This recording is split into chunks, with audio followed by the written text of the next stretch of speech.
Buenas tardes y bienvenidos. Gracias por su asistencia. El acto se realizará en castellano en deferencia a los alumnos de otros países que están presentes. En la celebración de la presente conferencia convergen distintos argumentos que debieran ser motivo de alegría como mínimo o como mínimo de un cierto optimismo que ya nos conviene en los tiempos que corren. Asistiremos a una conferencia que seguro será magnífica de la profesora Marina Garcés.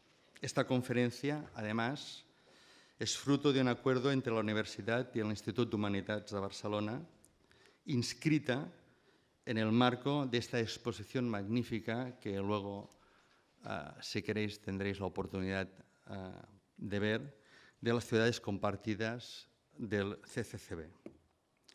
Además, esta conferencia clausura la primera edición del Máster de Turismo y Humanidades, organizado por la Escuela de Turismo y la Facultad de Filosofía y Letras de la Universidad Autónoma de Barcelona y dirigido por BCF Consultors. Por tanto, como pueden ver, convergen muchas organizaciones, convergen muchos intereses en una causa tan buena como la que representamos hoy, que es la defensa de dotar al turismo de unos contenidos y de ser críticos con nosotros mismos y con nuestro entorno. Fuimos valientes, y lo seguiremos siendo, cuando emprendimos el camino a contracorriente de realizar un máster de turismo y humanidades. A contracorriente porque luchamos por la pervivencia y la revalorización de las humanidades en la sociedad y en la universidad. Y porque consideramos que los sectores económicos, entre ellos el turismo, no deben basarse exclusivamente en el binomio oferta y demanda, más si la base sobre la que se desarrolla su actividad son los bienes comunes. En este camino contamos con la ayuda de la ciudad de Barcelona. Es una ciudad magnífica y tiene un magnífico posicionamiento en los diferentes ámbitos turísticos, el cultural, el de negocios, etc. Pero debemos ir más allá del establecimiento de relaciones superficiales y dotarnos de contenidos que revaloricen el patrimonio común en beneficio de todos los ciudadanos, residentes y visitantes. En este camino nos encontramos con más ayudas. Una carta de la profesora Garcés a sus alumnos de filosofía del 29 de noviembre del 2012, con la que nos identificamos plenamente y, entre otras cosas, calificaba a sus alumnos de valientes por seguir estudiando filosofía, por ser desafiantes. Los alumnos del Máster de Turismo y Humanidades, que hoy clausuramos en su primera edición, también están entre los valientes, porque en el momento actual y con la sobreoferta de másters universitarios que hay, atreverse a una primera edición de un Máster de Turismo y Humanidades hay que ser valiente. Por tanto, les agradecemos su atrevimiento, igual que agradecemos a los profesores su profesionalidad y entusiasmo que han hecho que el máster sea un éxito, a la Escuela de Turismo, a la Facultad de Filosofía y Letras de la Autónoma y a las instituciones, al Institut d'Humanitats de Barcelona y Turisme de Barcelona, que han hecho posible esta realidad. Parafraseando otro trabajo de la profesora Garcés, defendemos la universidad, aunque nos guste poco, entre otras razones porque el conocimiento también desafía las leyes del mercado. Podemos compartir los conocimientos, enriqueciéndose al mismo tiempo el que da y el que recibe. Así pues, la profesora Marina Garcés, cómplice inocente de nuestro camino, era la persona idónea para impartir esta conferencia de clausura.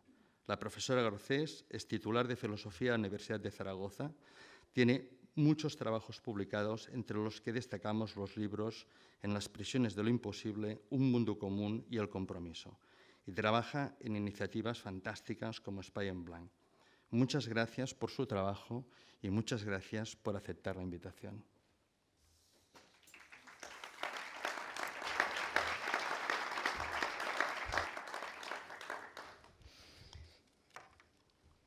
Muchas gracias, Miquel, y muchas gracias al CCCB de nuevo por acogerme aquí y muchas gracias sobre todo a todos vosotros que una magnífica tarde de mayo a estas horas estáis aquí para escuchar algunas cosas sobre nuestra ciudad, supongo que por eso también ha tenido este reclamo, esta conferencia, desde planteamientos que seguramente tocan preocupaciones, inquietudes que están muy a flor de piel y que tienen que ver con motivaciones que nos mueven en todos los sentidos, incluso en el sentido de llevarnos y traernos hasta aquí.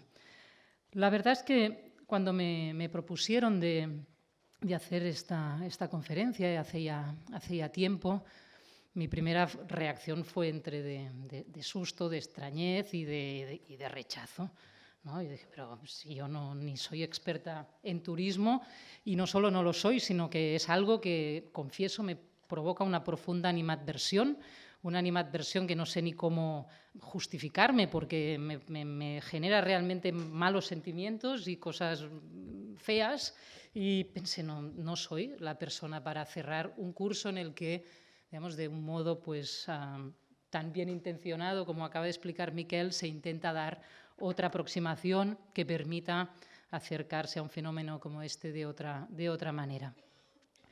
El reto, sin embargo, persistió y al final se convirtió en un reto para mí misma. Pensé, bueno, pues realmente desde una ciudad con la que siempre me he sentido implicada de muchas maneras, como ahora contaré, quizá sí que es hora de no solo quedarse en las animadversiones personales, sino elaborar en forma de argumentos, de planteamientos, de críticas que no sean fáciles, ni snobs, ni facilonas, algo que es uno de los principales problemas, desafíos y retos de nuestra ciudad hoy. Entonces, el reto que se convirtió para mí de elaborar esta animadversión personal, obviamente no lo desarrollaré desde una mirada experta, que no la tengo en este caso y sobre casi nada. La filosofía creo que no es un conocimiento experto y que rechaza precisamente a convertirse en ciencia experta sobre nada, y esa es su propia condición, pero sí que lo intentaré hacer desde una mirada crítica e implicada. Crítica e implicada son dos términos que van juntos. No creo que haya una crítica que no pueda estar implicada en esos problemas que intenta pensar, por lo tanto, desde una crítica implicada que pueda abrir un marco, es lo que me gustaría aportar, un marco desde el que seguir pensando y trabajando colectivamente desde distintos ámbitos, desde vuestro máster, desde los colectivos de la ciudad, desde un sitio como el CCCB y desde tantos otros lugares donde acecha este problema común que es la industria turística hoy en Barcelona y su relación con el espacio público. Digo abrir un marco también desde donde desarrollar este trabajo colectivo, porque ya desde un principio, desde que se anunció esta conferencia, su propia preparación se ha convertido en un recorrido colectivo. Es muy curioso, no me había pasado nunca con ninguna otra conferencia ni trabajo en el que tuviera que aparecer sola, que inmediatamente, desde que se anunció, he recibido mails, he recibido informaciones, amigos o colegas cercanos han considerado que era algo que tenía que ver con ellos. Hasta la última hora antes de venir aquí, he recibido mensajes con informaciones relevantes, con no te olvides de decir esto. Es decir, realmente este anuncio ha revelado que hay un problema común, algo que se siente, que aunque esté yo aquí hablando, nos concierne y que, por lo tanto, desde una ciudad como Barcelona, porque hablaremos desde Barcelona, pero no es un fenómeno que tenga que ver solo con Barcelona, esto no es algo que remita solo a los intereses y pensamientos de algunas personas, sino de alguna manera a un nosotros. Entonces yo me siento parte de un nosotros que viene aquí y que de manera concreta conmigo, con toda la gente que me ha ayudado en estos días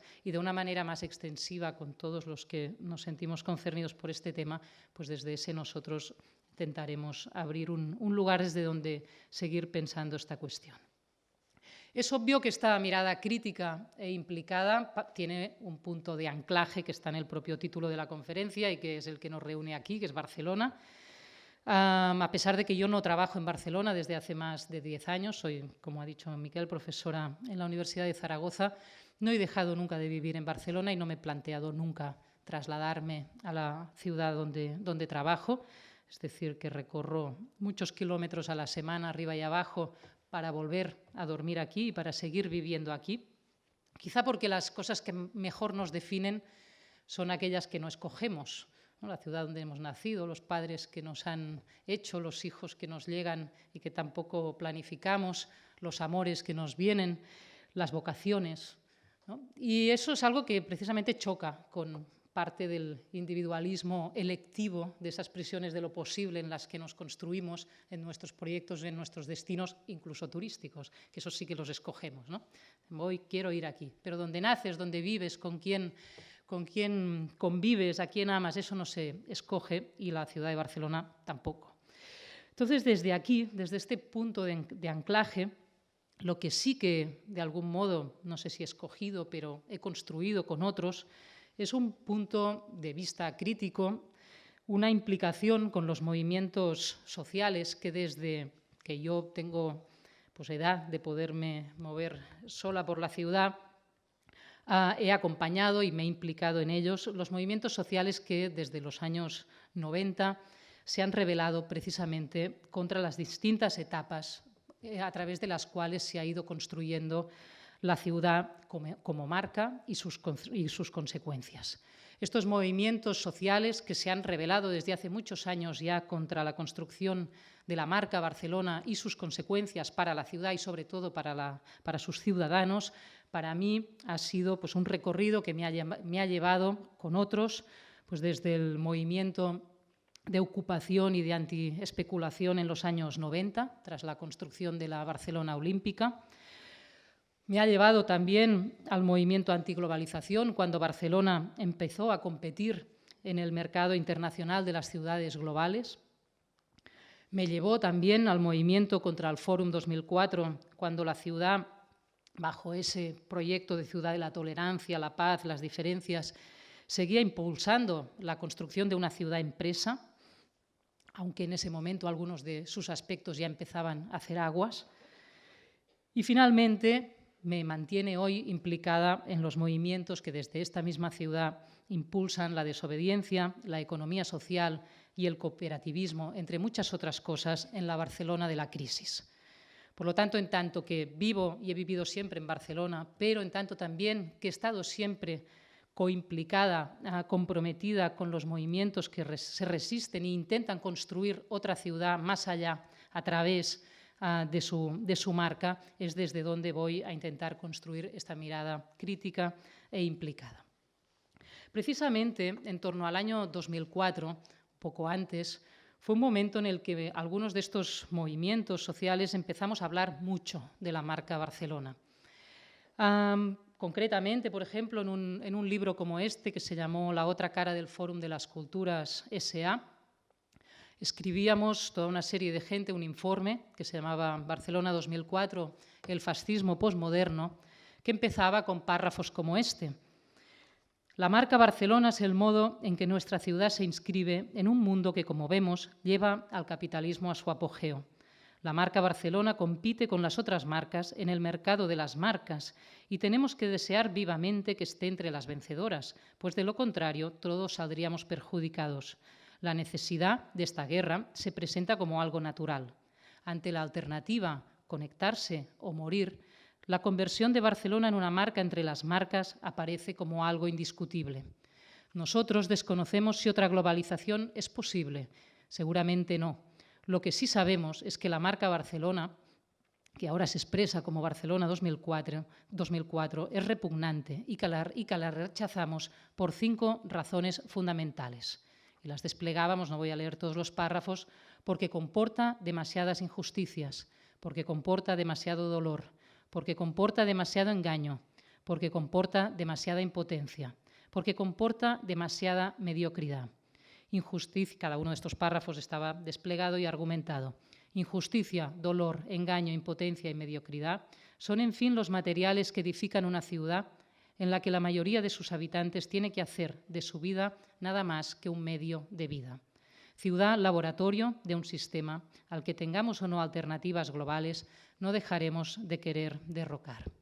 Obviamente era un momento precrisis, aunque ya estábamos en la antesala de la crisis, donde la precariedad ya se anunciaba bajo esos escaparates tan bonitos de la ciudad de la ciudad escaparate, de la ciudad empresa, de la ciudad del conocimiento, pero ya se anunciaba el chantaje: o entramos a competir en el mercado de las marcas, de las ciudades marcas, o nos quedamos fuera, ¿no? Ante eso se levantaba una resistencia que también se reflejó en libros como este, por ejemplo, Barcelona, marca registrada, un libro que se subtitulaba Un model per desarmar, un modelo por desarmar.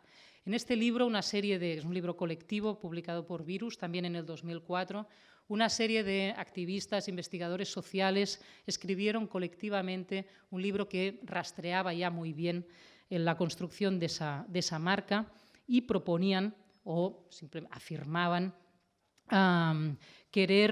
decían, esta marca es el que transforma los territorios metropolitanos en proyección del dominio capitalista, arrasando con toda idea y toda práctica de la ciudad entendida como un lugar donde vivir. Palabras muy sencillas, palabras muy directas para decir algo que 10 años después, cuando hoy desde una ciudad como Barcelona nos preguntamos qué es una vida digna, cómo construir, cómo defender, cómo sostener colectivamente una vida digna, parecen muy cercanas, pero en ese momento sonaban muy extrañas. Era un momento donde aún cada uno de los empresarios, emprendedores que éramos los ciudadanos de Barcelona, nos agarrábamos al éxito que ya se acababa, nos agarrábamos a las luces de colores que ya se apagaban y que dejaron al fórum vacío, en ese espacio vaciado de vida y vaciado de ciudad en el que se reflejó lo que se estaba construyendo.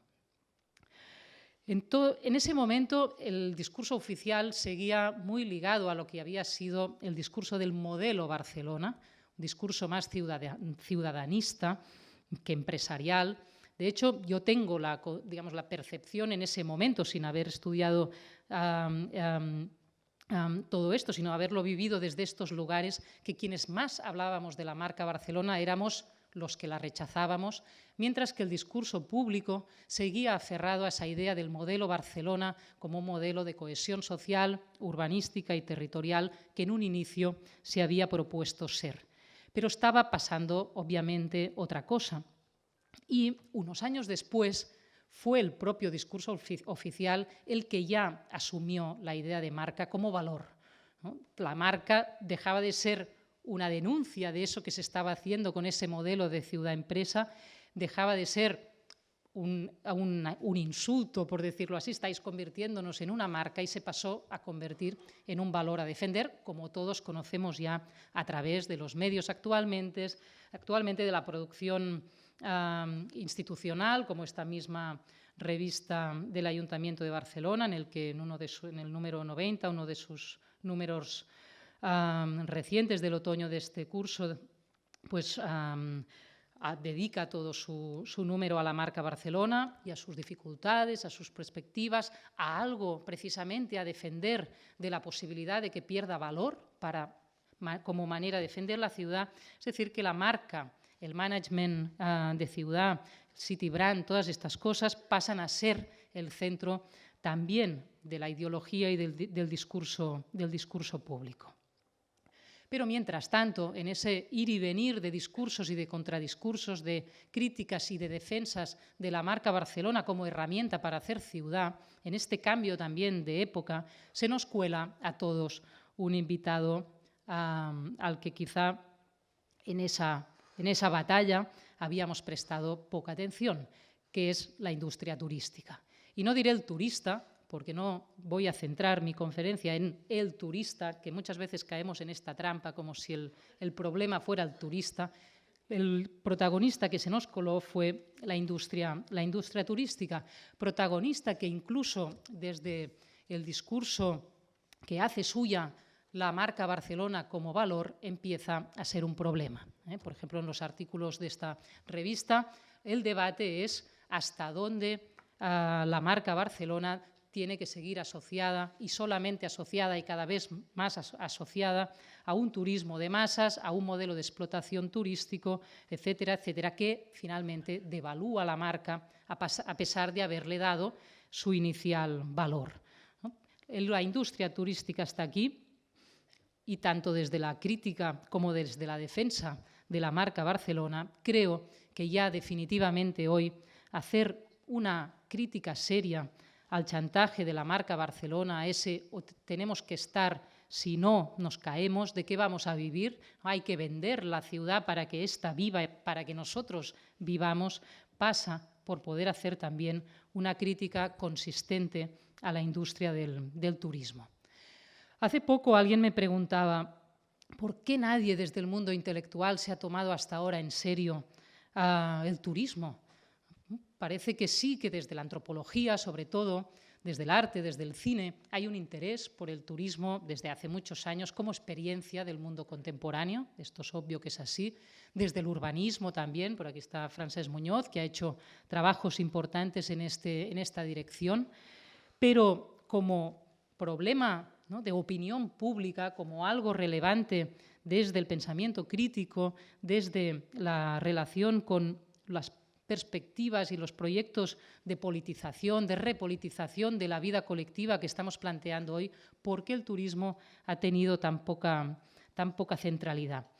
Yo diría, entre otras cosas, que porque el salto de escala que la industria turística ha tenido hasta convertirla, como explican, por ejemplo, Boadas, Cañadas y Gascón en un libro que se titula El turismo del nuevo milenio, 3 miradas críticas, hasta convertirse en la mayor industria legal del mundo en estos momentos, esto ha pasado en 60 años. Estamos hablando de la mayor industria legal del mundo. Digo legal porque obviamente todos sabemos que las industrias ilegales mueven mucho más dinero que las legales y hablaremos de esto también después. Esto es muy reciente y, por lo tanto, no es casualidad que sea ahora, y precisamente ahora, que empecemos a tomarnos en serio este fenómeno a la hora de pensar la ciudad, a la hora de hacer ciudad desde nuestros distintos lugares, incluso desde la confrontación de nuestros distintos lugares, y que tengamos que dar respuesta directamente a esta cuestión. Por eso creo que mucha gente, cuando vio que daba esta conferencia, inmediatamente me aportó materiales, ideas y cuestiones. Es ahora que vemos el problema que tenemos y que particularmente en Barcelona tenemos un problema muy serio. No sé si leísteis hace este noviembre, ¿no?, también de 2013, una entrevista con Joan Gaspar en El Periódico. Joan Gaspar, desde el Consorci, decía: hace 20 años Barcelona era una ciudad de negocios y convenciones, pero el ocio no existía, la gente no venía a Barcelona de vacaciones. Por eso, los fines de semana y en verano no quedaba nadie en la ciudad. Ahora es al revés. Es el Consorcio el que ha vendido la ciudad en su totalidad, desde los negocios a la cultura, que la gente venga también a descansar y a disfrutar. Y todo gracias a que tenemos una ciudad excepcional y a que se ha hecho un buen trabajo desde el Consorcio, empezando por Maragall y siguiendo con los alcaldes e instituciones y entidades implicadas estos años. Es el Consorcio el que ha vendido a la ciudad en su totalidad, desde los negocios a la cultura. Es obvio que tenemos un problema como ciudad, es obvio que tenemos un problema común, y eso se percibe en el ambiente. Por ejemplo, no sé si habéis visto también un documental que salió y circula en la red desde hace poco, Bye Bye Barcelona. Bye Bye Barcelona es un documental muy sencillo, muy directo, que explica 4 datos y 4 tomas desde distintos barrios de Barcelona de cómo se está planificando y articulando territorialmente y urbanísticamente la expansión del turismo de masas en la ciudad. En poco tiempo lleva más de 160.000 visitas, visualizaciones en YouTube. Ha dicho algo respecto a lo cual la gente siente que se está hablando de su vida, de su ciudad, de sus barrios, de sus calles, de los alquileres que no puede pagar o de los alquileres que sí puede cobrar, porque en esta ciudad estamos todos enredados en esta posibilidad, en esa oportunidad, en ese también chantaje, que es que Barcelona vive del turismo. Y ese ha sido su ingreso como marca en la ciudad, en el mercado de las marcas, y en él trabajamos todos. Por eso llevamos todos la marca Barcelona tatuada en la piel. La marca Barcelona es aquello que alimentamos, alimentando este lugar común que vende Barcelona en su totalidad al turismo, a la industria del turismo. Yo lo que me alegro es que desde unos estudios como los que está proponiendo la Autónoma en este momento haya ya de forma clara, y eso se puede ver también a través de las publicaciones que están saliendo, una decisión por tomarse en serio el turismo. Tomarse en serio es decir, tomárselo en serio no como oportunidad de negocio, no como respuesta a ese chantaje de ya que es lo único de lo que podemos vivir, vamos a formar más gente que viva de ello, sino que se lo tome en serio como un fenómeno cultural, político y social en el que estamos todos implicados y que, por lo tanto, necesita de estudios, de argumentos, de personas que analicen con independencia y con capacidad crítica qué pasa hoy y qué se pone en juego en torno a la industria turística, de masas. Y que esto se haga hoy en relación con una exposición sobre espacio público que se llama precisamente Ciutat Compartida, creo que nos sitúa en el reto precisamente que debemos pensar. ¿Qué es una ciutat compartida, una ciudad compartida, cuando esa ciudad se ha vendido en su totalidad a la industria turística? ¿Cómo reapropiarnos de la ciudad? No los autóctonos solo, no los ciudadanos solamente de esta ciudad, sino todos aquellos que deseamos conocerla, hacer uso de ella, disfrutarla y vivir, sobre todo, dignamente en ella. Esta es la cuestión y mi propósito solamente, como decía, es abrir un marco y aportar algunos argumentos para una crítica de la industria turística de masas, y es para ello que lo que propondré, tal como se anuncia en la invitación, en la propuesta de conferencia, lo que propondré es interpretar el carácter colonial y colonialista del turismo, del que se ha hablado mucho y desde siempre, desde el concepto económico y político de extractivismo, al que ahora me referiré con un poco de detalle. Extractivismo es la explotación intensiva de recursos naturales a partir de la cual se organiza la economía de un país o de un lugar de forma dependiente. Esto ahora lo veremos con más detalle, pero creo que responde así intuitivamente bastante bien a eso que llamábamos el chantaje del turismo, es decir, de qué vamos a vivir si vivimos del turismo y si no siguen viniendo turistas. Eso es lo mismo que en muchos países pasa en torno a sus recursos naturales, a sus minas, a sus bosques, a sus monocultivos, etcétera, etcétera. Y este marco lo voy a proponer desde una noción de espacio público, no solo en el sentido restringido de espacio urbano, tampoco desde la dualidad clásica espacio público, espacio privado, sino desde la idea de espacio público como lugar común o conjunto de lugares comunes.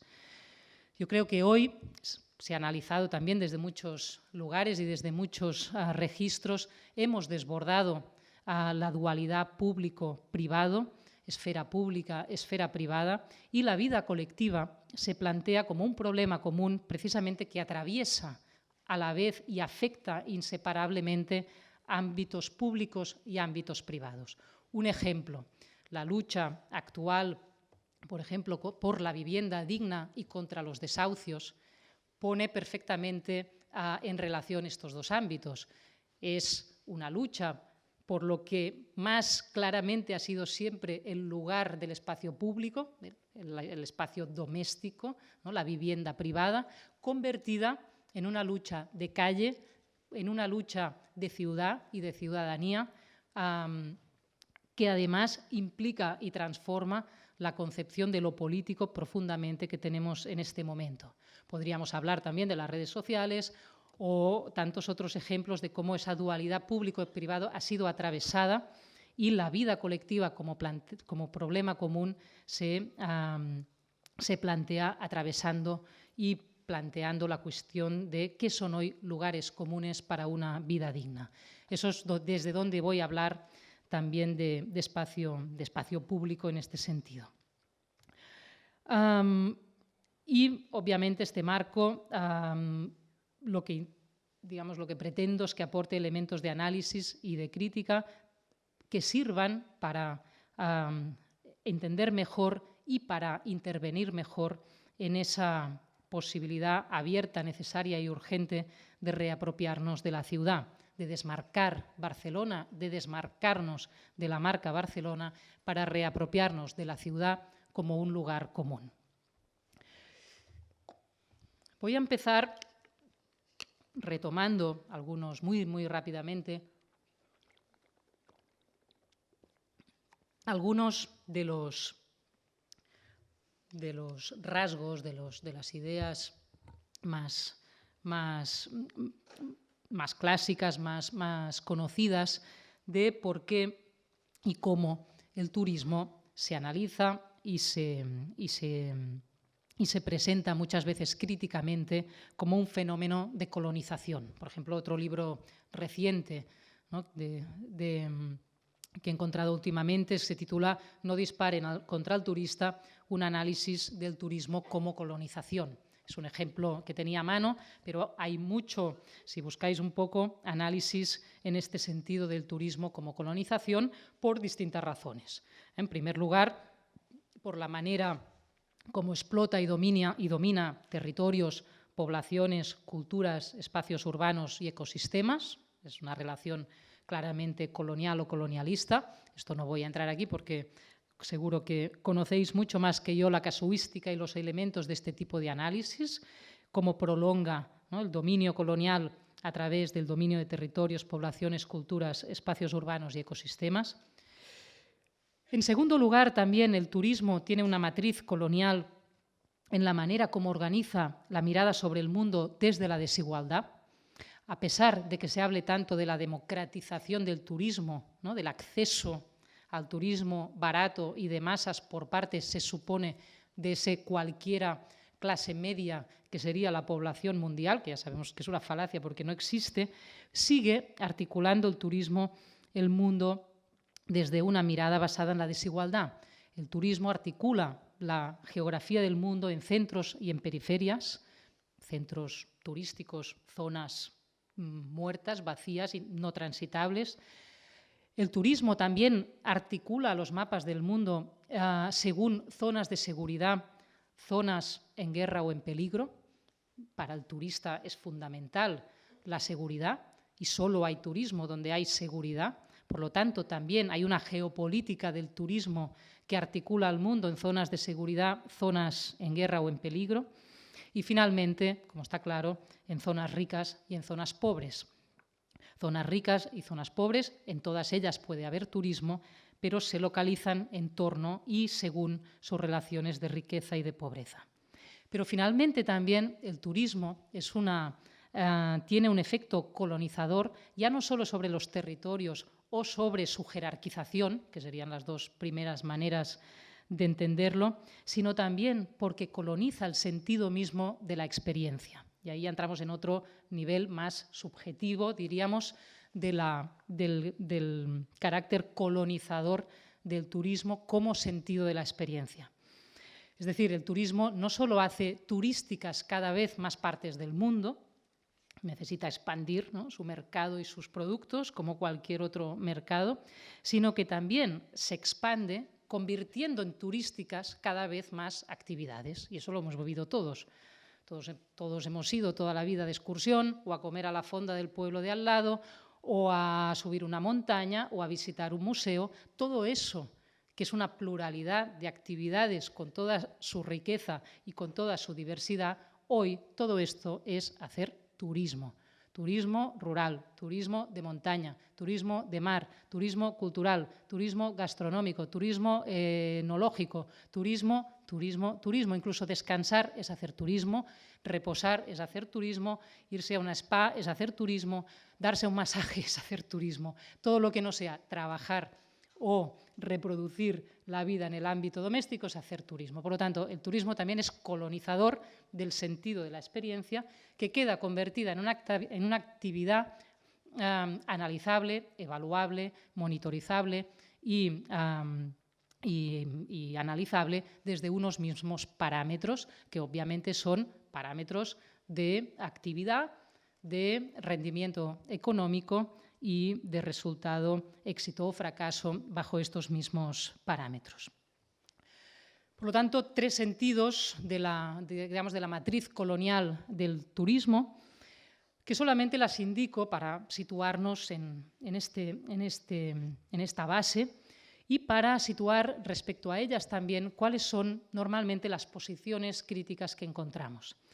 También, si vamos un poco a la literatura que circula por ahí y también a nuestras propias, muchas veces, reacciones, esas animadversiones de las que partía al principio de la conferencia, lo que más a menudo encontramos son críticas que parten o se refugian más bien en la defensa de lo auténtico, de lo autóctono, de lo que era antes y ahora ya no es o ha sido destruido, ¿no? En ese tipo de imaginarios en el que el turismo es colonizador en el sentido de que es como una plaga, ¿no? Coloniza, pero en el sentido vírico o insectológico, nos coloniza, nos transforma, nos contamina, nos destruye, ¿no? Y entonces empezamos a producir esos imaginarios de autenticidad, de lo intocado, de lo auténtico, de lo autóctono, de lo indígena, de lo que era antes, el pueblo de cuando yo era pequeño y todas esas cosas que son también parte del propio imaginario colonial. La autenticidad como lugar de refugio, como alteridad absoluta, si estamos pensando en la autenticidad del viaje, por ejemplo, respecto al turismo, ¿no? Se producen toda una serie de imaginarios en los que nos refugiamos para resistir, en algunos casos, o para añorar e instalarnos en la nostalgia de aquello que ya no es. Yo lo que me gustaría es precisamente atravesar todas estas tentaciones basadas en la idea de autenticidad, de lo autóctono, de lo intocado, porque precisamente siguen siendo maneras coloniales de pensar y son precisamente en gran parte los estudios poscoloniales y mucha de la gente que ha sido capaz de elaborar otras narrativas, otras voces y otras maneras de mirar el mundo desde esos lugares que habían sido colonizados por nosotros los europeos, los que nos han enseñado en gran parte a pensar que lo auténtico no existe, que lo que hay y ha habido siempre son relaciones de intercambio y de dominación entre personas y entre sociedades que van dibujando la evolución, la transformación, las virtudes y las desgracias de nuestra historia compartida, ¿no? Precisamente la poscolonialidad es la que nos ha enseñado a pensar que nuestra historia es compartida y que desde ahí tenemos que pensar.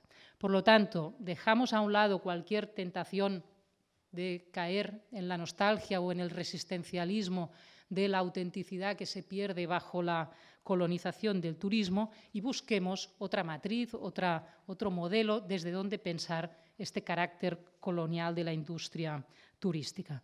Y es por esto que creo que es interesante recurrir al extractivismo como patrón de actividad y desarrollo económico que, si situamos el turismo ahí en comparación, en relación o expuesto a la escucha de en qué consiste el extractivismo, encontraremos ahí elementos de análisis para encontrar elementos de respuesta que creo que nos van a ser bastante más útiles que lamentarnos o resistirnos desde aquello que se pierde, desde aquello que se contagia, desde aquello que se corrompe con el turismo. El extractivismo es un patrón de desarrollo muy vinculado a la idea de desarrollo, ahora lo veremos, heredado precisamente del colonialismo. Lo que hacían las colonias era ir a las metrópolis, ir a sus colonias a extraer materia prima y elaborarla, procesarla en las propias metrópolis. Desde ahí a desarrollar en las metrópolis la industria y el crecimiento de la riqueza de las naciones para después articular y construir desde ahí mercados internacionales. Pero el extractivismo, que tiene esta herencia colonial, claramente colonial, sigue funcionando hoy y sigue funcionando hoy de manera muy clara, por ejemplo, en América Latina y en otros lugares del mundo, como un patrón de desarrollo que se define por una forma de organizar la economía de un país o de un lugar en torno a una actividad extractiva, puede ser de materias primas, puede ser de recursos forestales, naturales y quizá de otros tipos, como podemos pensar desde el turismo, de manera dependiente. Es decir, el extractivismo no es solo la actividad de sacar recursos naturales del suelo, sino que es organizar la economía en torno a esa actividad de manera dependiente y en función de un mercado exterior, ¿vale? Entonces, eso que es el extractivismo, una definición muy básica de extractivismo, lo que a mí me hace preguntarme es, ¿y si el turismo, no el turismo como actividad en general, y si la industria turística de masas, tal como hoy se practica en una ciudad como Barcelona, y no solo en Barcelona, en una ciudad como Barcelona, es nuestro extractivismo? ¿Y si el turismo es nuestro extractivismo? ¿Y si la ciudad de Barcelona, no solo como espacio urbano, sino como lugar común, en ese sentido que decía antes, es el recurso natural intensivamente explotado? ¿Qué consecuencias tiene este análisis y qué respuestas críticas nos puede abrir? Esta es la cuestión que a continuación me gustaría desarrollar y ver dónde nos lleva para poderlo hablar después colectivamente. Yo entré en contacto con la idea de extractivismo. Yo no soy economista ni me dedico a las ciencias sociales, yo vengo de la filosofía, aunque una filosofía comprometida con la actualidad, atenta al mundo presente, pero digamos que yo entré en contacto con esta idea de extractivismo en un viaje a Brasil, al que fui invitada a un congreso de ciencias sociales, precisamente en el nordeste brasileño, hace aproximadamente 1 año y medio. Era un congreso en el que asistían investigadores en ciencias sociales, activistas y políticos, representantes del gobierno brasileño, ecuatoriano y de otros países latinoamericanos. Y yo tenía que dar la conferencia inaugural. Por suerte el avión llegó un día tarde y no la pude dar, porque cuando llegué allí me encontré con un debate en el que yo lo mejor que podía hacer era escuchar, aprender e intentar digerir además todo lo que estaba viendo, analizar y hablar en ese congreso. Y por suerte pude hablar al final y reescribir completamente lo que llevaba después de haber compartido esas discusiones y esas presentaciones.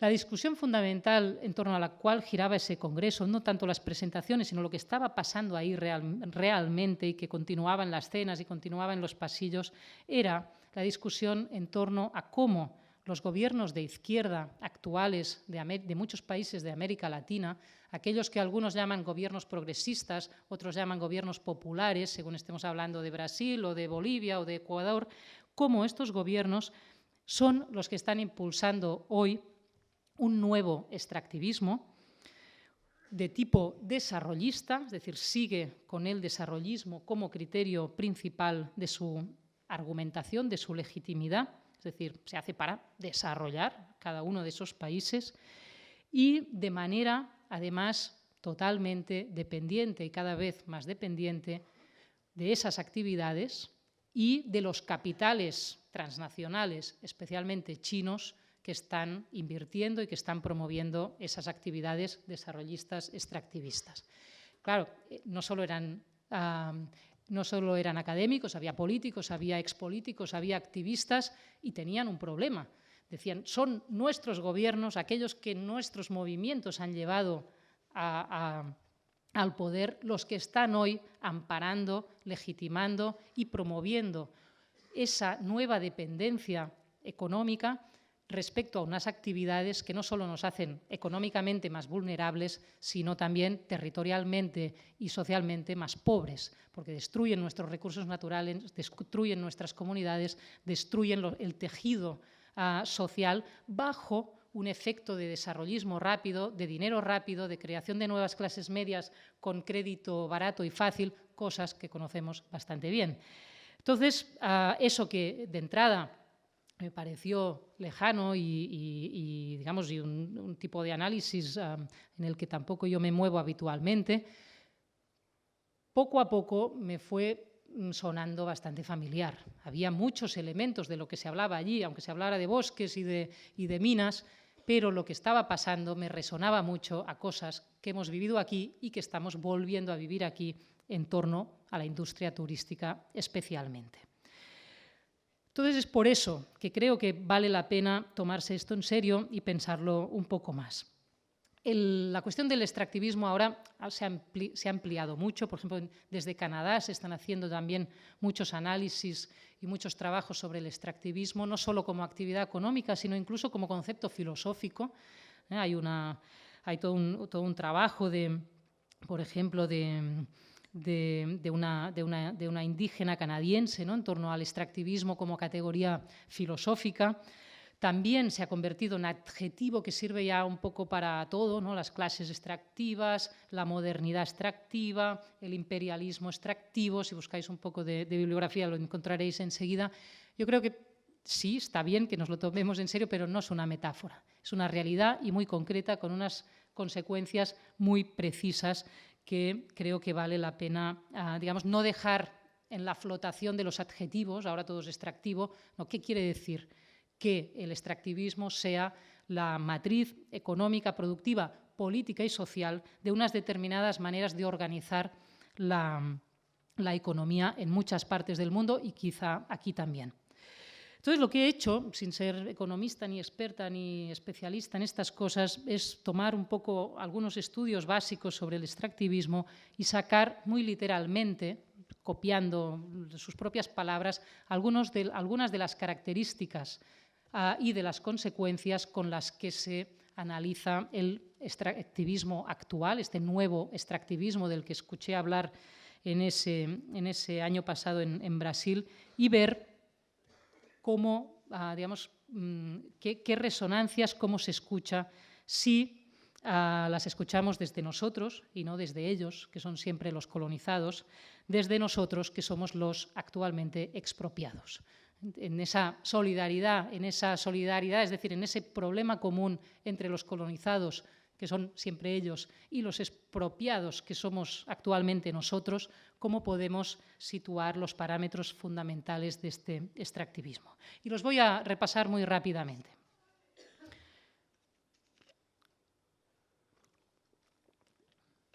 En primer lugar, ya lo he dicho en la definición, es característica fundamental del extractivismo que produce dependencia económica, la concentración en una fuente de ingresos de una economía nacional o de una economía local. Por lo tanto, el extractivismo como tal destruye otras posibilidades económicas, otras actividades económicas, porque concentra la fuente de ingresos y de inversiones y la organización en torno a ella, en torno a esa fuente. Esto es muy fácil de rastrear en esos argumentos que escuchamos continuamente en torno al turismo en Barcelona. Si Barcelona vive del turismo, esa es una frase que es performativa en sí misma. Vive del turismo y, como vive del turismo, cada vez vive más del turismo, porque cada vez vive menos de otras cosas. Por lo tanto, la concentración en una sola fuente de riqueza, tendencial, obviamente, es algo que creo que es bastante obvio, que es uno de los ejes, de las tendencias en las que estamos instalados en esta ciudad. Un segundo rasgo, un segundo elemento que menciona mucha gente en torno al extractivismo, y lo cito literalmente, el efecto voracidad. El efecto voracidad. Es decir, una explotación intensiva de un recurso, sea cual sea, es obvio que tiende al desequilibrio, porque agota ese mismo recurso. Es decir, la explotación intensiva de un recurso lo destruye o en el tiempo progresivamente tiende a destruirlo. Por lo tanto, los sistemas de explotación intensiva de un solo recurso son caducos a medio o a largo plazo. Y de ahí una de las preocupaciones de los gestores de la ciudad de Barcelona en torno al turismo. Esto no va a durar siempre, porque en la medida que el turismo destruye su propio recurso, que es la ciudad misma, como esa ciudad que decía Gaspar, ¿no? Tenemos una ciudad exquisita o excelente o magnífica. Bueno, eso va dejando de ser así, y no es casualidad que hace poco, en ese continuo bombeo de noticias en torno al turismo en el que estamos últimamente, haya salido precisamente que Barcelona es una de las ciudades con un índice de decepción más alto en los turistas que visitan la ciudad. Bueno, es un índice en esta dirección. es a un sistema de una actividad económica que se desequilibra y que se destruye a sí misma, efecto voracidad. Una tercera característica también citada literalmente, la paradoja de la abundancia. Se dice del extractivismo que es un desarrollismo empobrecedor, es decir, sí que produce un cierto desarrollo, se construyen infraestructuras, genera más o menos empleo, llegan inversiones, se construye alrededor, etcétera, etcétera, etcétera. Aquí también conocemos esos efectos desarrollistas del turismo, no ahora en Barcelona, sino desde hace muchos años en toda Cataluña y en España también como uno de los motores del propio franquismo. Pero esa riqueza, paradójicamente, es una riqueza que empobrece, que es una noción que yo creo que deberíamos pensar bien y profundamente, una riqueza que empobrece. Genera riqueza y genera pobreza a la vez, desigualmente distribuida. Respecto a eso, también hay muchos elementos a analizar y lo hacen, por ejemplo, estos investigadores que citaba antes, los del turismo del tercer milenio, cómo este tipo de actividades económicas distorsionan el concepto de beneficio a través de la referencia continua al aumento del PIB. El aumento del PIB enmascara muchos otros índices que no necesariamente son, digamos, recogen ese aumento de la riqueza. Distorsionan también la percepción de la creación de empleo. También hace muy poco salió un estudio que demostraba, y salió en los periódicos, cómo esa promesa del empleo a través del turismo no es tan verdad ni en Barcelona ni en otros enclaves turísticos si se analizan bien los datos. Y finalmente es una riqueza que crea pobreza porque está sujeta a ciclos que no son autónomos, está sujeta a ciclos que tienen que ver con los mercados internacionales, con los ciclos de bonanza y de crisis, etcétera, etcétera. Por lo tanto, está la paradoja de la abundancia como tercera característica del extractivismo, que tiene mucho que ver con lo que experimentamos aquí. En cuarto lugar, ya no tanto respecto a la economía, sino a la sociedad. En cualquier estudio sobre extractivismo se habla de la desagregación del tejido social comunitario, si estamos en territorios indígenas, o tejido ciudadano, si estamos en entornos urbanos.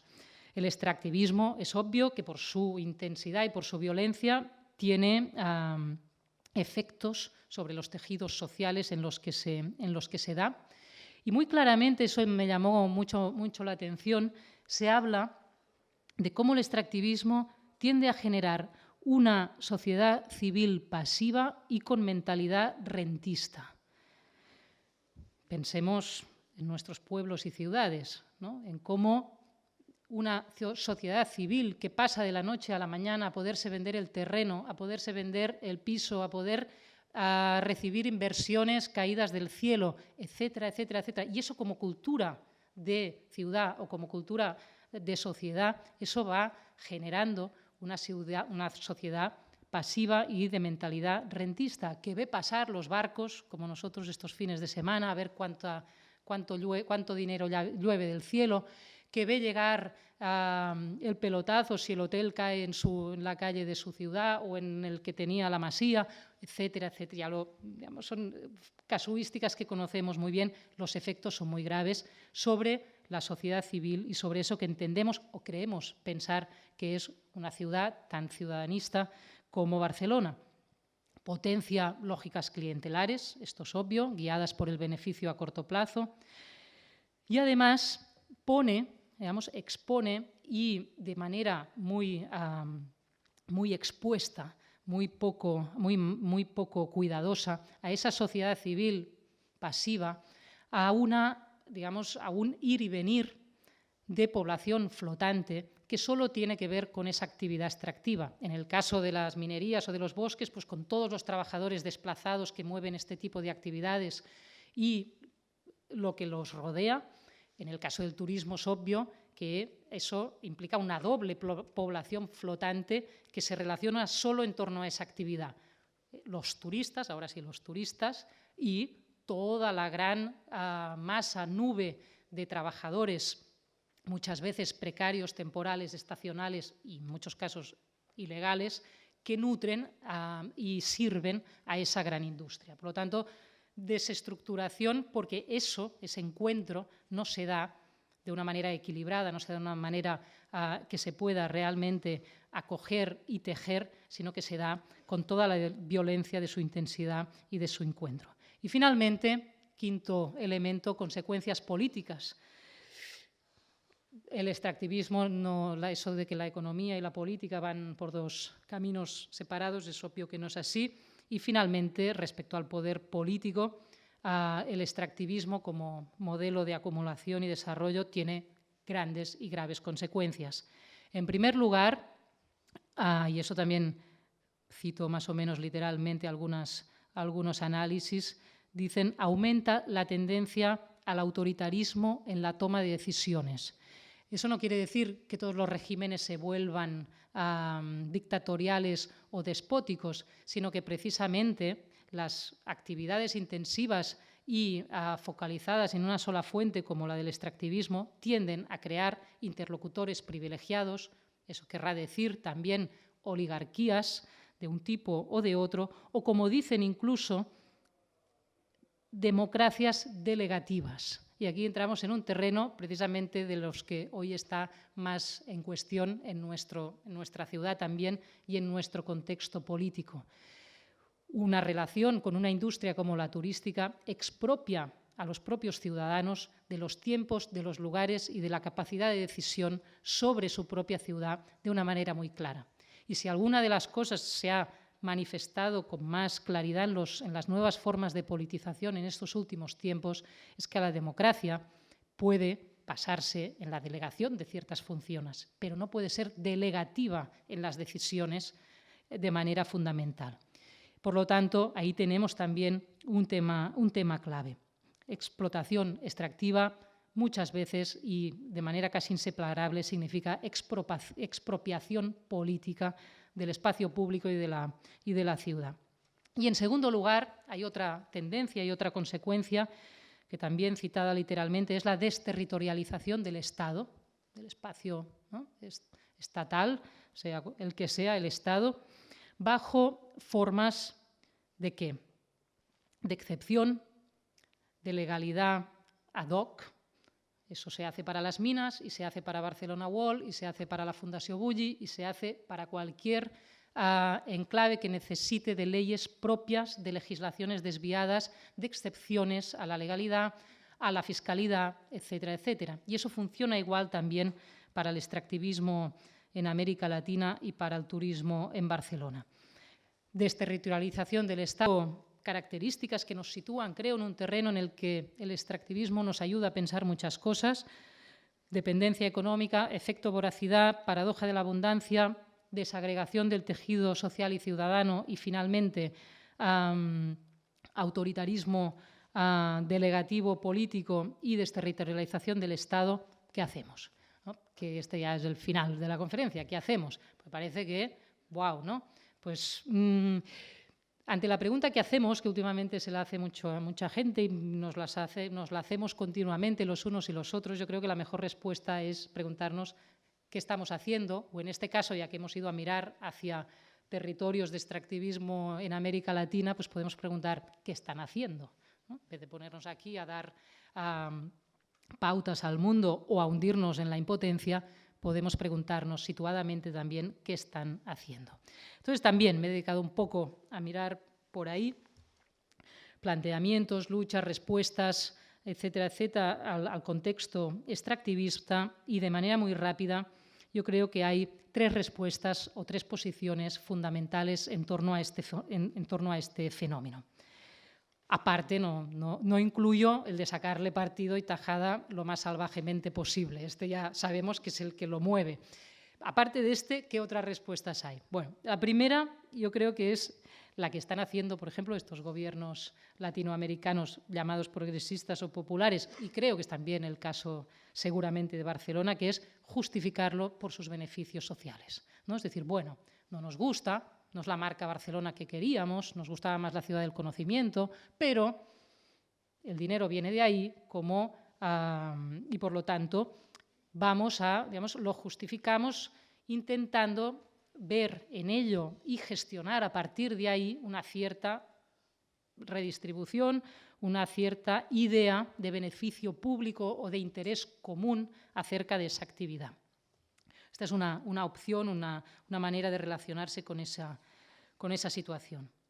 La segunda sería, y también hay posiciones en esta dirección, que es intentar contener sus efectos nocivos, es decir, los efectos dañinos, a partir de ideas como la del desarrollo sostenible, que desde los años 70 pues, ha intentado relacionarse con el capitalismo de manera que, de alguna manera, sin cuestionar su principio, que es el del desarrollo y el de crecimiento económico, miremos de atenuar, de equilibrar sus consecuencias de manera que pueda sostenerse la explotación misma y el capitalismo mismo. No voy a entrar en las muchas críticas que también se han hecho en años recientes a la idea de desarrollo sostenible. Es una idea que fue potente e importante en el año 70 cuando apareció y que ha dado sobre todo un grito de alarma y de conciencia respecto a los límites de la propia explotación capitalista, pero que a la vez ha justificado y ha permitido sostener sus principios de una manera más o menos atenuada, pero persistente y siempre expuesta al desequilibrio, como hemos analizado. Y finalmente hay una tercera posición, que es en la que me voy a detener para acabar, que es oponerse a ello desde lo que, por ejemplo, para buscar una expresión, gente como Martínez Alié, de aquí de la Autónoma, también han llamado el ecologismo de los pobres. El ecologismo, diríamos, de los pobres, es decir, de los colonizados, que son ellos, de los expropiados, que somos nosotros. El ecologismo de los pobres el ecologismo de los pobres es una ecología política que no defiende la preservación de una naturaleza intacta. Este es el ecologismo de los ricos, el ecologismo de la autenticidad, aquella de la que hablábamos antes. En lo que consiste el ecologismo de los pobres es en la defensa de lugares comunes de vida natural, de vida social, de vida comunal, de vida colectiva. Y eso no remite para nada a la idea de preservación de lo intacto, de lo autóctono o de la preservación. Es la defensa del lugar común de vida. Ese es el ecologismo de los pobres, colonizados, expropiados de allá y de aquí. No es resistencialismo, por lo tanto, no es nostalgia, porque no hay nada de lo que ser nostálgico, sino un desplazamiento que implica una lucha por la reapropiación colectiva de ese recurso natural, que no son las piedras o los bosques, que es la vida en común. Ese es el verdadero recurso natural. Y en nuestro caso, ese es la ciudad de Barcelona, si queremos entenderla así. Desde ahí, desde ese ecologismo de los pobres, se dan importantes desplazamientos. En primer lugar, se cuestiona la idea misma de desarrollo y de crecimiento económico. Aquí encontraríamos la línea, ¿no?, de todo lo que es desde la economía, planteamientos como el del decrecimiento y tantos otros que tienen que ver ya no con la idea de desarrollo sostenible, sino con la crítica directa y la puesta en cuestión de que el presupuesto de la vida económica tenga que ser el crecimiento económico y el desarrollo. Por lo tanto, y eso es muy conocido, tampoco me voy a extender, pero creo que ahí hay un punto clave a la hora de relacionarnos con industrias intensivas y destructivas como las extractivistas. En segundo lugar, el ecologismo de los pobres, con sus luchas, con sus bloqueos, con sus palos a las ruedas, con sus saboteos, con su poner el cuerpo allí donde se está desarrollando los planes del extractivismo, pone luz, muestra, desvela. ¿Por qué ha salido lo del Port-Vell? Pues porque hay unos vecinos pesados, unas asociaciones bien organizadas, unos grupos que desde hace muchos años en la Barceloneta y en otras partes de Barcelona insisten y luchan para que eso salga a la luz. Y eso, cuando alguien se pone en medio de algo que parece ser natural, que es el crecimiento económico, es cuando se desvelan muchas de esas opacidades, de esos vínculos, de esas legalidades e ilegalidades que trabajan juntas. En tercer lugar, la ecología de los pobres no solo alerta sobre los límites del crecimiento, no solo tampoco poner a la luz a través de las luchas que las mueve, sino que también es desplegar lo que algunas mujeres latinoamericanas, que sobre todo son mujeres las que están llevando a cabo algunas de estas luchas, llaman economías en resistencia. Es decir, no lucharemos contra una fuente y una dependencia económica, si no nos dotamos de maneras colectivas, cooperativas y compartidas, esa ciudad compartida que está aquí planteada, de resistir al chantaje de esa dependencia económica. Por lo tanto, cuando hoy en Barcelona los barrios cooperativos tejen entre sí maneras de aliarse, no solo para resolver problemas particulares a la crisis, sino para plantear qué sería hoy una ciudad común, la ciudad comuna, ¿no?, en la que está trabajando, militando y implicándose tanta gente en esta ciudad, ¿qué estamos haciendo? Economías en resistencia. Y finalmente, desde ahí, lo que se hace es redefinir el sentido mismo de la riqueza. Esto es lo que es la clave de toda esta cuestión. Cuando decimos vivimos del turismo, ¿no?, la fuente de riqueza en Barcelona es principalmente el turismo. ¿Qué es riqueza? ¿Qué tiene valor en ese lugar común que es una ciudad como Barcelona? Esa es la cuestión y esa es la pregunta que nos debemos hacer. En los pueblos indígenas latinoamericanos se habla del buen vivir. Aquí en Barcelona y en otros lugares hablamos de vida digna. Estamos planteando lo mismo, es otra noción de valor. La riqueza es otra cosa que el crecimiento económico y sus consecuencias resignadas. Por lo tanto, yo creo que esa es la situación en la que tenemos no solo retos, ideales, desafíos, sino realmente un eje de coordenadas ya planteados, la crítica al crecimiento económico y a la idea de desarrollo, la necesidad de poner luz y de visibilizar los mecanismos de estas industrias extractivas, también del turismo, el despliegue de economías en resistencia y, finalmente, la redefinición, a través de todo ello, del sentido de la riqueza. Desde ahí nos estaremos pensando desde el límite que hoy tiene nuestra ciudad y desde el límite que tiene hoy nuestro planeta, y aprenderemos también a pensarnos desde lo común, que es el reto principal que tenemos planteado hoy en día, no solo aquí, sino en el mundo entero. Para acabar, quería acabar con una anécdota. Yo, como trabajo fuera y vivo aquí y voy y vengo en el AVE todo el santo día, siempre estoy volviendo a Barcelona, ¿no? Mi sensación, siempre estoy volviendo a Barcelona y siempre llego a la Plaza de Lesseps, que es cerca de donde vivo. Y ayer por la noche, cuando llegaba, siempre llego con el último metro y, por lo tanto, llego con los jóvenes que están aprovechando el último metro para volver a sus albergues, de los muchos que hay por allá arriba. Y me quedé atrapada en la escalera mecánica entre un grupo de muchachas francesas muy jóvenes que ocuparon el espacio derecho de la escalera mecánica, que hay que decir que a medianoche nadie usa porque todo el mundo va más bien dormido y cansado. Pero una de ellas se quedó con la maleta en el carril derecho y por un momento sintió incomodidad, ¿no? Se sintió que entorpecía el paso, o que no tocaba, o que estaba en un lugar que no tocaba. Entonces me miró a mí, miró a su amiga y le dijo: "Je m'en fous", o sea, m'en fot, me da igual. Y entonces dijo: "Me haré la turista". Claro, yo estaba a punto de cogerle la maleta y ayudarla a moverse, pero cortó toda relación con su entorno, ¿no? Dijo, y resolvió una situación de un problema común que teníamos, que era cómo pasar por esa escalera, diciendo: "Me da igual, me haré la turista". Entonces, yo os pido a los que estudiáis turismo, a los que os preocupen cuestiones como esta, que encontremos herramientas teóricas, herramientas políticas, luchas sociales y relaciones personales que hagan imposible una frase como esta.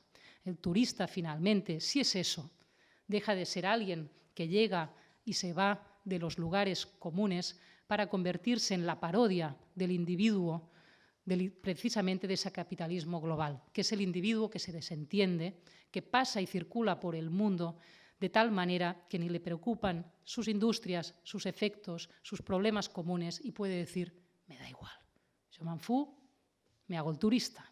Todos, finalmente, circulamos como clientes y turistas de esa gran industria extractivista y destructiva en todos los sentidos que he señalado, que ya no es solo el turismo, sino que es este capitalismo global.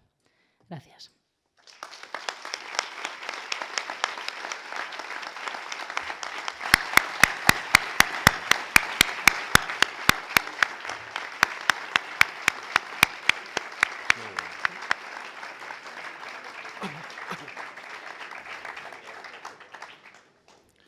Bien, abrimos un breve, si queréis hacer preguntas o intervenciones, la profesora Garcés las intentará contestar.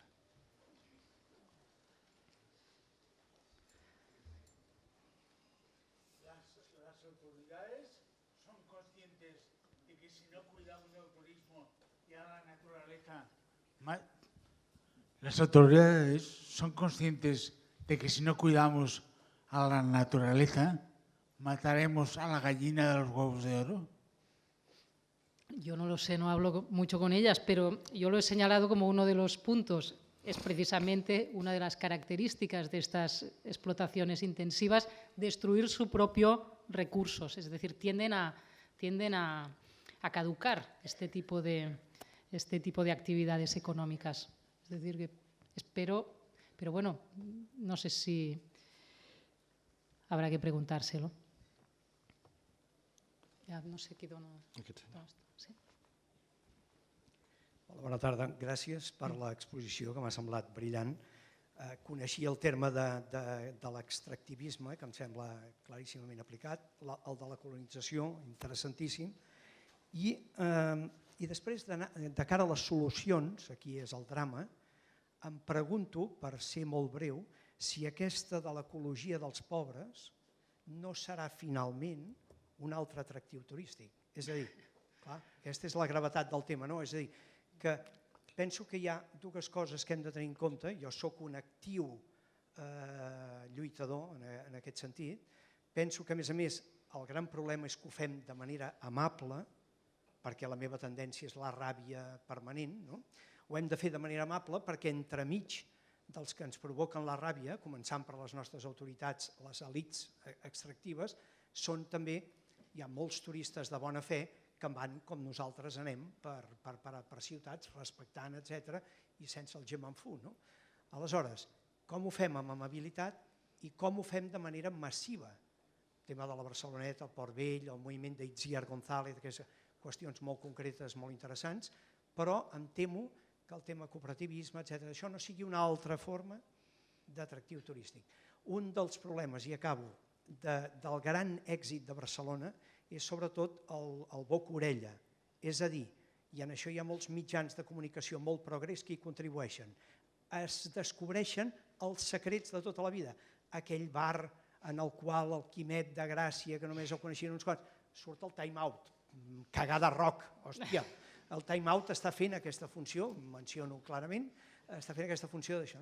Per tant, això de l'atracció dels secrets, inclús. Sí, et contestaré en castellà pels estudiants estrangers. Sí, antes lo decía, ¿no? Todo es turistificable, ¿no? Esta es parte de la lógica del turismo, ¿no? Coloniza también el sentido mismo de la experiencia y cualquier cosa pasa. Pero bueno, yo creo que digamos, que todo sea turistificable es un problema, que Barcelona sea una ciudad excelente o exquisita, no sé cómo lo decía Joan Gaspar, tiene que serlo en el sentido de que sea un lugar común de vida digna para todos aquellos que vivimos, pasamos, viajamos o circulamos por ella. Entonces, si esto, siendo así, fuera un atractivo, bueno, digamos, creo que el turismo en sí no es algo que hay que rechazar. El problema es la industria turística en las condiciones en las que funciona y que he intentado exponer un poco desde aquí. Entonces son dos problemas distintos, ¿no? Una cosa es cómo el turismo coloniza cualquier lugar de vida, cualquier elemento y cualquier experiencia, y la otra es qué significa y qué consecuencias puede tener, pues, tener una ciudad donde valga la pena vivir, no unos cuantos, sino todos aquellos que formamos parte abierta de ella.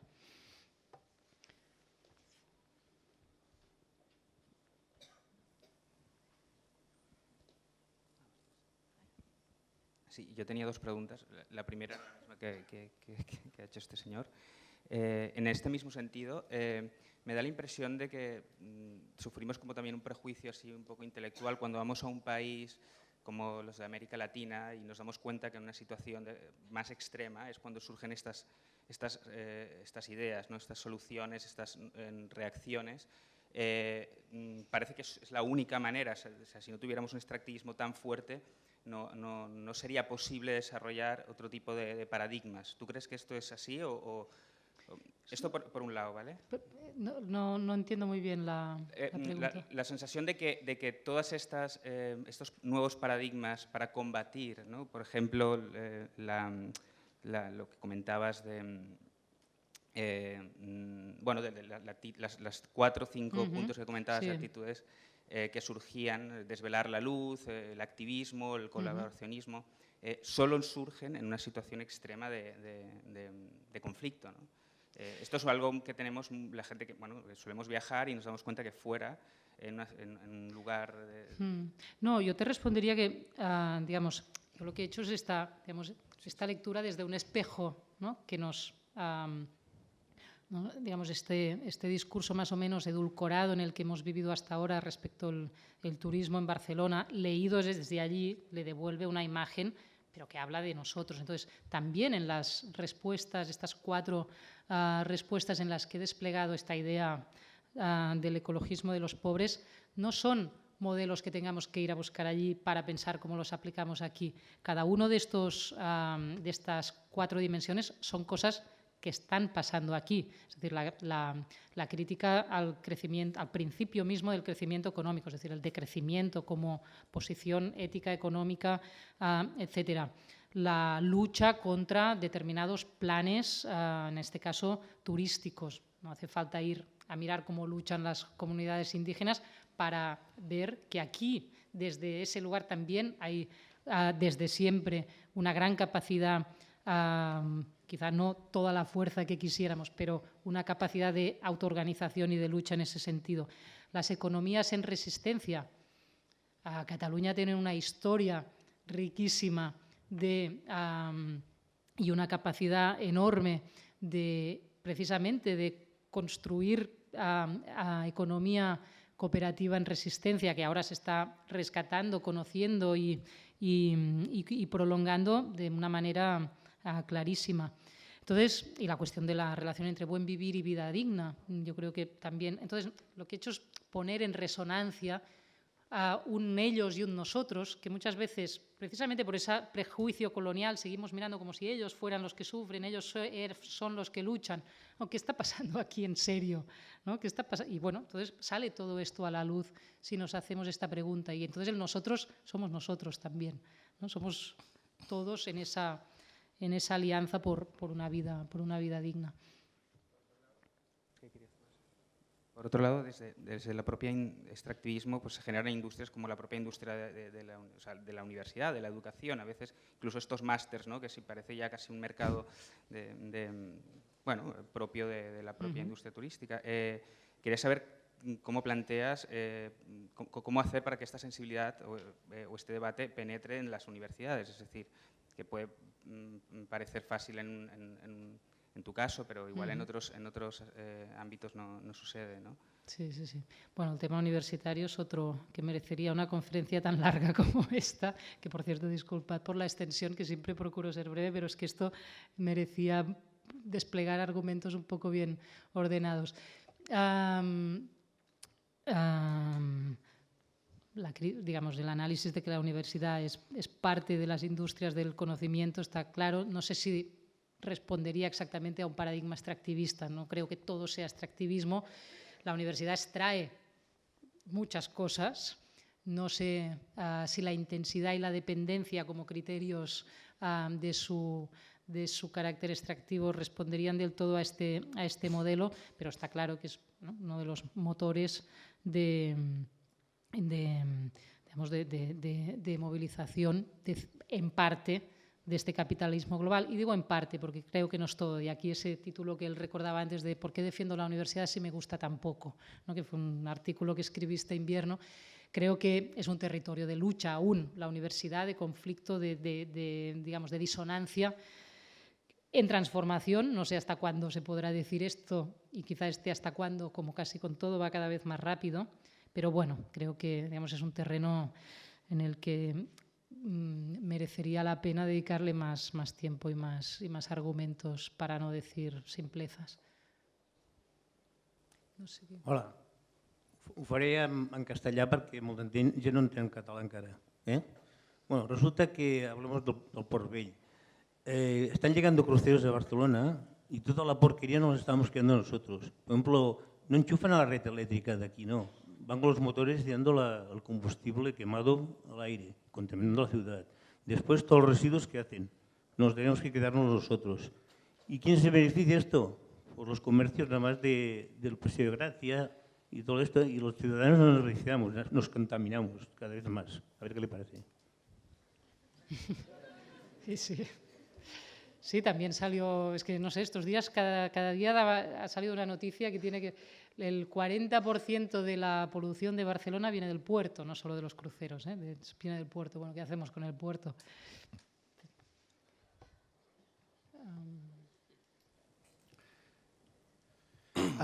Buenas tardes. Me ha gustado mucho la conferencia, sobre todo por este esfuerzo de superar todas las cosas que has dicho, la nostalgia, superar también la crítica posmoderna esta de la tematización, que creo que llevamos muchos años con esto y no nos ha sacado de pobres.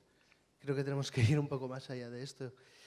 Y rizo un poco más el rizo y relacionado con la foto de la presentación.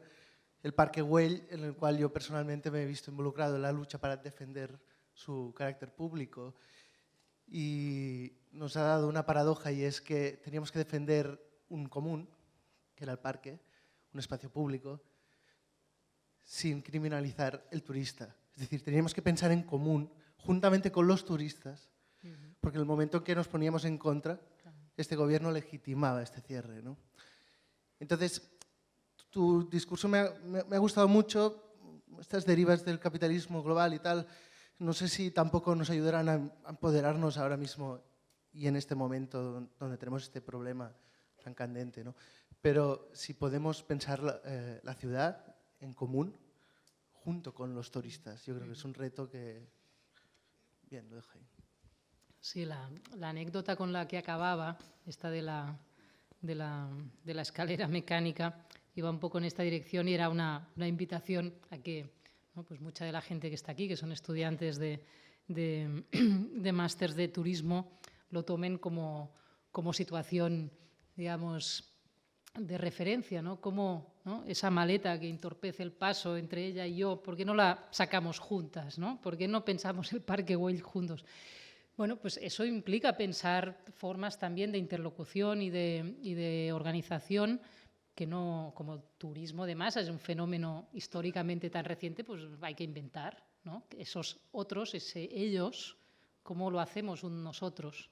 ¿No? Entonces yo creo que es un reto importante, no solo desde los másters, sino absolutamente desde los barrios, desde las asociaciones, desde las luchas de una ciudad como la nuestra, pensar cómo nos coimplicamos en ese problema, si es que puede ser percibida como un problema común y no como un je m'en fous, ¿no? Je m'en fot, y bueno, entonces es superar esa barrera, ¿no?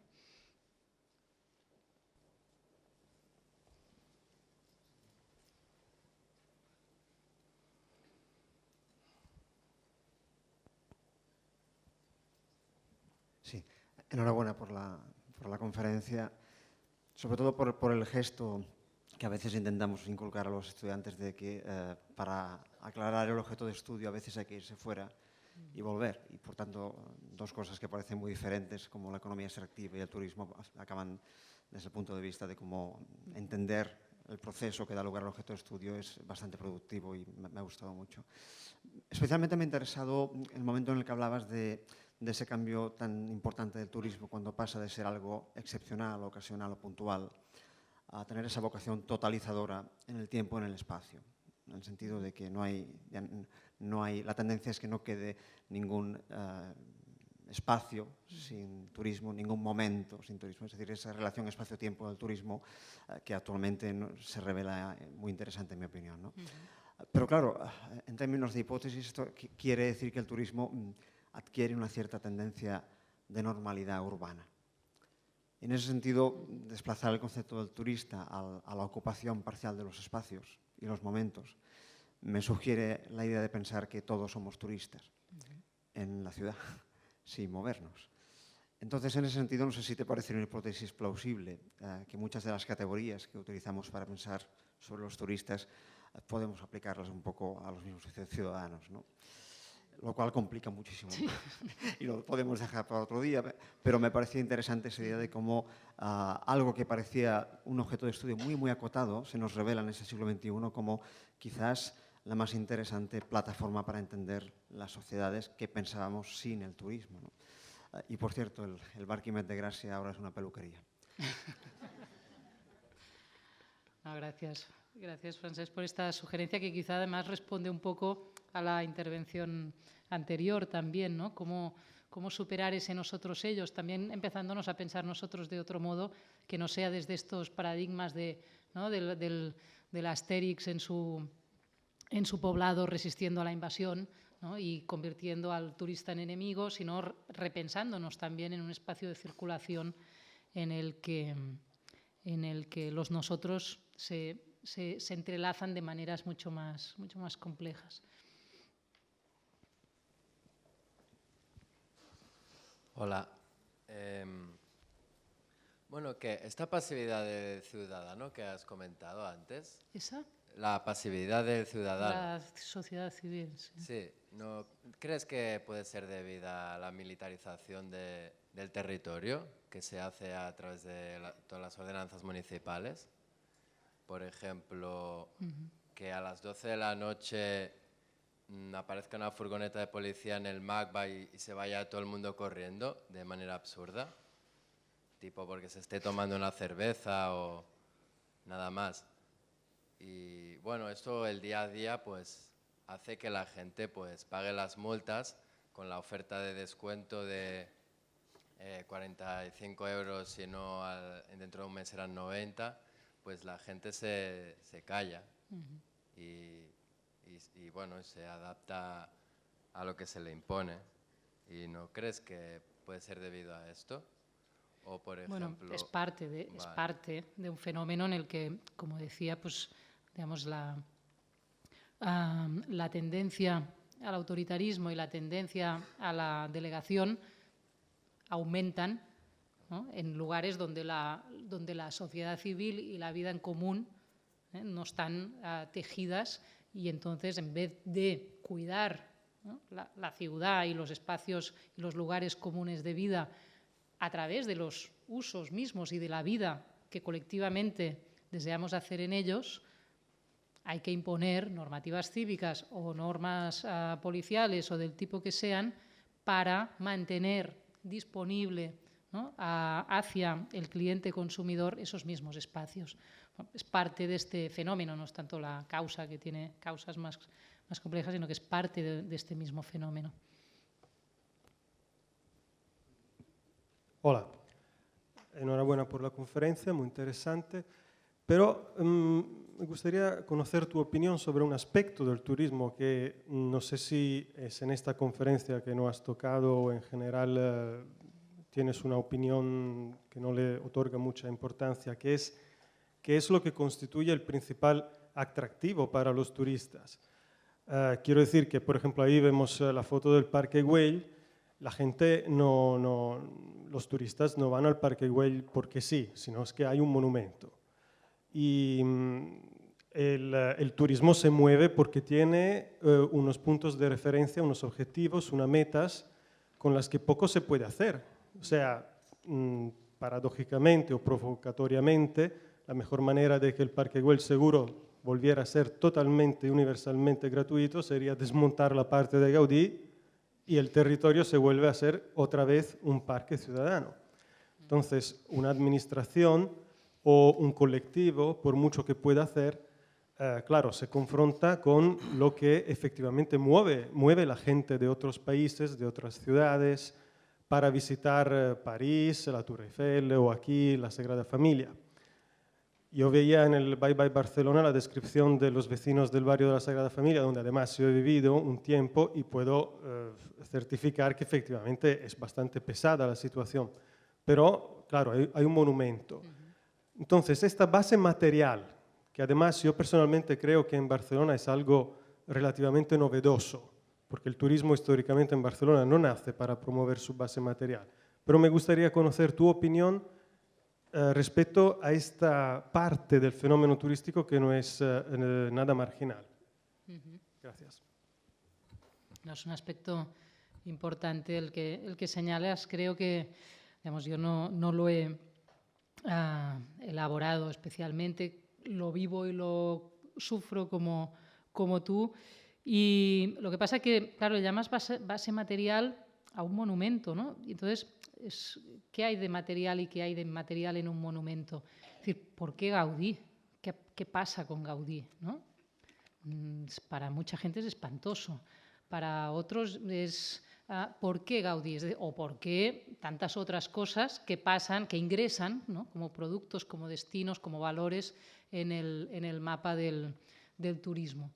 Bueno, yo creo que, digamos, que el análisis es cómo convertimos en monumentos y, por lo tanto, en productos y en destinos turísticos determinadas cosas, determinados sitios de nuestra geografía o de nuestra... La playa también se inventó. La playa no era... La gente de mar nunca se había bañado en la playa. La playa se inventó en un momento dado como destino turístico y como actividad recreativa. Es decir, que hemos ido inventando aquello que el turismo va a ir deseando y codiciando como objeto de consumo, desde enclaves naturales o actividades hasta eso que tú llamabas los monumentos. Vamos a intentar dar las últimas palabras, por favor.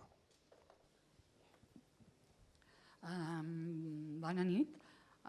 Bueno, me ha parecido muy interesante la conferencia. Es un punto de vista que no me esperaba aquí y que agradezco profundamente como vecina de la ciudad y como deseando otra ciudad, ¿no? La ciudad de las personas.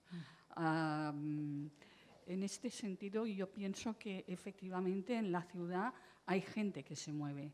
Lo que pasa es que no se hace visible porque hay una voluntad de esconder eso. No sé, me voy a referir, por ejemplo, a un programa que hubo, creo que fue el domingo pasado, en Cataluña Radio, sobre la cuestión del turismo, y entonces había representantes de la industria turística en general y una representante de una asociación de vecinos. Bueno, pues estaba francamente, absolutamente ahogado su discurso por el discurso prepotente y de más turismo, ¿no? del resto. Y la imagen que se propaga a través de los medios de comunicación es esto, o sea, más turismo, más marca Barcelona, más, ¿no? Y esto es un grave problema. Y lo que no aparece en los medios de una forma, con un relato coherente y seguido, es toda la disidencia que hay en la ciudad, que es mucha, pienso yo. Es mucha más de la que aparece y de la que pensamos. Sí, la cuestión de los medios es un problema que algunos que están por aquí también conocen bien y bueno, parte de esta, digamos, de esta respuesta, ¿no? que tiene que ver hoy con esta defensa y a la vez construcción de lugares comunes, pasa también, como está pasando hoy, por la creación de otros medios, ¿no? De otros medios que obviamente no tienen la centralidad de los medios convencionales, pero van teniendo la insistencia, la viralidad, sí. Sí, claro, gran Estaba problema. hablando de un Sí, medio sí, público, ahí o está. sea, es que, Sí, sí. a ver, no Toda nos la razón. olvidemos. Sí, sí. Tema serio, ¿de quién son los medios públicos? ¿No?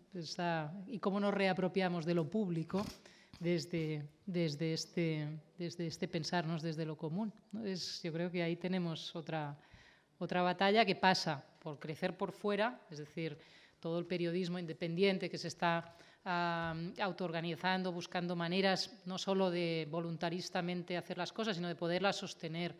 Todas las maneras como se distribuye la información por otras vías y cómo conseguimos que eso asalte, agujeree y abra también ventanas en los medios convencionales, creo que es el problema común, o sea, el problema que atraviesa toda la relación con lo público hoy, ¿no? Que es también el de la universidad, que es también el de la administración del Estado, que es público en qué sentido.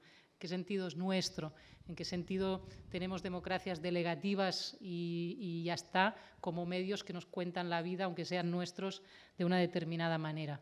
Bueno, creo que es el núcleo un poco de toda la batalla, que aquí pasaba por el turismo, pero que pasa realmente por la definición y por la apuesta por la construcción de lugares comunes de vida, ¿no? Bien, ¿corre Barcelona el riesgo de una burbuja turística, es decir, una crisis económica adicional propia de la ciudad? Porque se está construyendo muchísimos hoteles, pero claro, usted nos ha hablado de un dato muy interesante que yo desconocía, que es el de la insatisfacción de los turistas con la propia ciudad, que a mí me ha chocado bastante, ¿no? Y en este sentido, ¿sería esta crisis una oportunidad para Barcelona y para los barceloneses de que se diseñe una ciudad más acorde con nuestros intereses y más diversificada económicamente? Estas vendrían a ser mis preguntas. Y en este caso también preguntar acerca de si Barcelona podría ser como París o como Londres o como Venecia, una marca turística ya consolidada y esto ya no tiene vuelta atrás, o sea, una marca turística de primer orden. Muchas gracias. Sí, gracias. Es que las vueltas atrás nunca son posibles en nada. O sea, no, es lo primero que he querido desmontar. No hay vuelta atrás y no hay que pensar desde la vuelta atrás. La cosa es cómo se da el siguiente paso. Las burbujas, cuando estallan, hacen mucho daño. Lo estamos viendo con todas las que van estallando. Estalló la tecnológica, estalló la inmobiliaria, estalló la financiera, las burbujas cuando estallan destruyen aquello que allí donde han estallado y por lo tanto tampoco tenemos que desear que estalle la burbuja inmobiliaria, sino que tenemos que desear deshincharla, deshincharla de manera que podamos realmente desde esos lugares que decían también por allí, no solo ahuyentar al turista, que eso, digamos, Barcelona no tiene nada propio, somos todos hijos de alguien que ha pasado por aquí algún día, fuera de visita. Me contaba un amigo que está por aquí que Barcelona nació de un resort, esto de la ciudad romana tan bonita, era un resort de legionarios jubilados que se montaron su propio lugar de retiro, como vienen ahora los ingleses o los nórdicos a vivir su jubilación. Bueno, digamos, estemos ahí, pero ¿de qué manera? ¿No? ¿De qué manera? No solo para contener algunos efectos dañinos, sino realmente para, desde esa actividad, que es la vida social y la vida colectiva, en sus viajes, en sus deseos, en sus motivaciones de conocer, de vivir, de comerciar, de moverse, cómo hacemos esto, ¿no? De tal manera que realmente eso sea una posibilidad común y un problema común. Sí. Hola, gracias. Hola. Yo tengo que decir que a mí me gusta el turismo. Parto de la idea de que me gusta el turismo, me gusta el turista, me gusta que me visiten, me gusta que me conozcan, me gusta que me enseñen aquello que a veces desconozco. Y yo quiero partir de aquí, es de que Barcelona ha ganado muchísimo gracias al turismo. Ha conseguido cosas que antes, cuando yo era pequeño, no conocía. No podía visitar la Casa Batlló, Hoy la Casa Batlló es visitable, pagando, pero visitable. Conozco cosas, existen cosas que tienen relevancia, como que no se conocían antes, como el pabellón Mies van der Rohe, que pasa a tener una trascendencia mucho más allá. Por lo tanto, yo aquí diría, hay un fenómeno muy positivo en el turismo que debemos aprovechar, en primer lugar. Y que a veces creo que en este análisis que parte, como has dicho tú, de una cierta alergia al turista o al turismo, nos perdemos. Una segunda consideración que añadiría es que aquello que nos ha hecho ser destino turístico es aquello que hemos hecho nosotros, no es aquello que nadie nos ha impuesto. Es aquello que la gente construyó con el Parc Güell o los señores que hacían los gremios del mar con Santa María del Mar. No es una cosa que haya hecho ni un Estado, ni una iglesia, como pasa en otras ciudades turísticas, donde se ha construido a través del Estado o el Papa o lo que sea aquí. Lo que a Barcelona se reconoce en el mundo y la gente visita es aquello que ha hecho su sociedad civil. Y esto es muy interesante. También es un fenómeno que Barcelona aporta al turismo. Otra consideración más es que es verdad que el éxito turístico lo que genera es cierta anticuerpo. Y esto es bueno. Es bueno que existan movimientos que quieran frenar el turismo. Es bueno. Y que exijan que se hagan bien las cosas. Es perfecto, porque esto lo que hace es hacer sostenible al turismo. Y por lo tanto, alabados sean todos los movimientos que vigilan que las cosas se hagan bien y apoyémosles al máximo para que no se hagan mal las cosas. Y añadir finalmente que también que Barcelona no es solo una ciudad turística. Parte de la razón de ser de Barcelona es que el turismo solo tiene 20 y 20 y pico años de existencia en Barcelona. Barcelona es una ciudad también industrial, es una ciudad logística, es una ciudad de industria alimentaria, de industria del automóvil, desde hace 14 años de industria del conocimiento, con los centros de investigación. Y yo aquí lo que me pregunto, que es quizás una cosa a añadir, es cómo el hecho de ser atractivos internacionalmente también nos hace más atractivos para que vengan aquí mejores investigadores, como ha pasado en los últimos 14 años, que vengan aquí mejores emprendedores que creen mejores empresas, que vengan aquí mejores emprendedores sociales, que vean en Barcelona también una oportunidad para contar al mundo aquello que también están haciendo. Simplemente esta reflexión. Yo lo que te respondería es que tú has vuelto al turismo como actividad descontextualizada de sus modos de darse. Es decir, claro que, digamos, si el turismo es viajar, abrir palacios que eran de un burgués que solo podía entrar él, si el turismo es... si el turismo fuera a tener la puerta de Santa María del Mar abierta, que ya no lo está, que ya no se puede pasar. Los que pasábamos caminando por Santa María del Mar como una calle, que es como lo usábamos los que hemos pasado siempre por ahí, ya no podemos pasar. Es decir, sí, claro que el viaje, el ir y venir, el intercambio de conocimientos, el pasar, yo lo decía ahora antes, ¿no? Barcelona es fruto de eso, como todos los que sin haberlos cogido, como decía al principio, somos de aquí, somos hijos de esto, claro que sí. Y por eso es nuestro, como dices tú. Pero entonces, ¿qué hacemos con esto? ¿Bajo qué condiciones de explotación de esa actividad, que es en lo que he basado mi análisis, estamos situando la ciudad de Barcelona y la cuestión fundamental de una ciudad, que es cómo vivimos y cómo deseamos vivir en ella, los que estamos, los que pasamos, los que van, los que vienen. Entonces, yo creo que ese matiz es importante, porque si volvemos al turismo en general, pues claro, digamos, yo he partido de que no iba a hacer una condena al turismo, que me sumaba este título de no disparen contra el turista, de que el nosotros, ellos es la trampa, ¿no?, en la que nos hacen caer este tipo de planteamientos. Entonces, de acuerdo, pero la industria del turismo como industria de explotación intensiva de un determinado recurso colectivo, eso tiene unas consecuencias y hay que analizarlo así. Digamos, hay que devolver esa mirada a ese fenómeno, porque es cómo funciona, no cómo viajamos por el mundo. Muy bien. Muchas gracias a todos ustedes por compartir. Muchas gracias, profesora Garcés. Vosaltres.